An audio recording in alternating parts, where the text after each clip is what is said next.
I'm Gory Vincent from the Walled Lake Penny Saver. And I'm Drew Redwoods from the Downriver Mop. And we're the Dollar Show Critics. We go to the theaters where the only popular district is the red light district. I wouldn't know anything about that. Yeah, right. And thanks to a former employee at a local movie theater who left the door ajar for us, this is an early review. And this week's Dollar Show is District 9, starring Charlton Copley, I believe it's called, as Victor whatever the hell it might be, because I can't pronounce it because it's South African.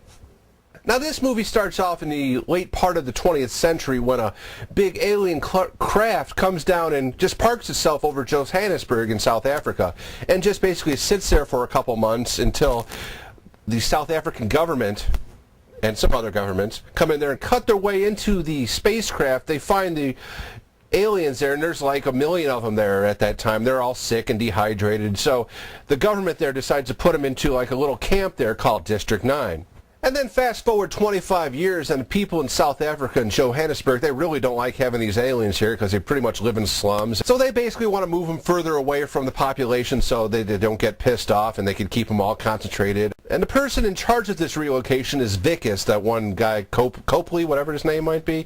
He's in charge of this relocation of the aliens. He kind of reminded me of Steve Carell from The Office a little bit. And then one day, while Vicus is evicting one of the aliens there, he goes through his house and finds this vial of black liquid and gets sprayed with it, which kind of makes him feel a little bit nauseous, and he starts to lose his fingernails, which is a little weird. But of course, being Vicus, he doesn't go check it out. Yeah, this movie was pretty good, had a good story to it. I enjoyed most of it. I mean, what did you think about it, Gory?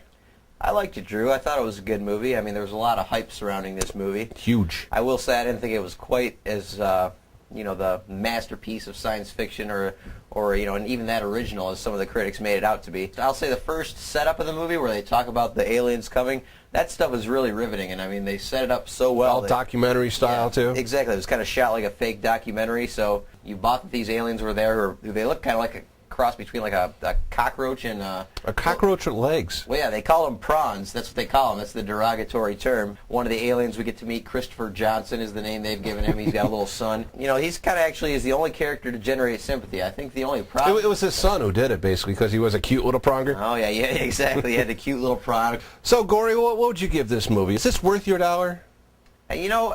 Absolutely, it's worth your dollar. I'm going to have to give it a yeah, because it definitely was one of the more, I've never seen anything quite like it. They really integrated the aliens into the story really well, I thought. And, there were some plot holes, some things I didn't buy, but, I mean, for a dollar, absolutely, yeah, go out. Yeah, I'd have to agree. It would be a yeah, too, especially if you like science fiction. If you don't like science fiction, just skip this movie altogether. You won't like it at all. I want to applaud you, Drew, just for being able to try to say that actor's name. I mean, okay, so that's 2 yeahs for District 9. Yeah. And this week's I'll Rent That for a Dollar movie is another science fiction classic in my mind, 1987's Robocop, starring Peter Weller, Nancy Allen, and Kurtwood Smith. Peter Weller plays a cop named Murphy, a Detroit cop, who, patrols the Detroit streets of the near future. Detroit has become just a even worse hellhole than it already is. I mean, it's crime-ridden. Now, the OCP, a corporation, has taken over the Detroit Police Department because they were so ineffectual at getting things done.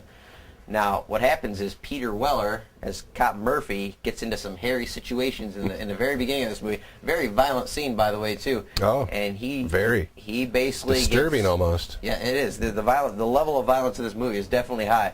But he gets into some trouble and is nearly killed.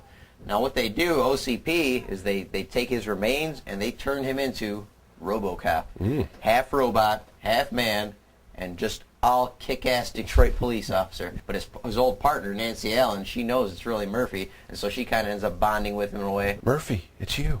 The whole movie basically hinges on Murphy's kind of realizing that he was once Murphy and human, but now he's this robot and trying to come to terms with that, while also trying to go after the bastard who killed him in the first place. Yes, by the way, the bad guy in this, Kurtwood Smith, a lot of you might know him as Red on that 70s show. Before he was a dad and kind of decent sitcom. Yeah, he was a bastard. He was one of the meanest bad guys ever. So for a classic look at sci-fi, some satire, some brutal violence, and great kind of cop action movie, I say you go out there and rent Robocop. Oh, yeah. Gory, great pick. I love Robocop. I must have seen this movie at least 20 times. Easy. Just a great story, acting, top notch, and special effects for the time, very good. And they still hold up. And Drew, you got to say too, if this has one of the just a great, satisfying ending. Oh, very satisfying. A great final line. And we'll be back next week for another Dollar Show and another DVD pick. Until then, we're the Dollar Show critics, and we'll see ya. What do you think of Robocop 2, Drew? Did you see that? Robocop, no, of course it doesn't add up to the first one. I mean, the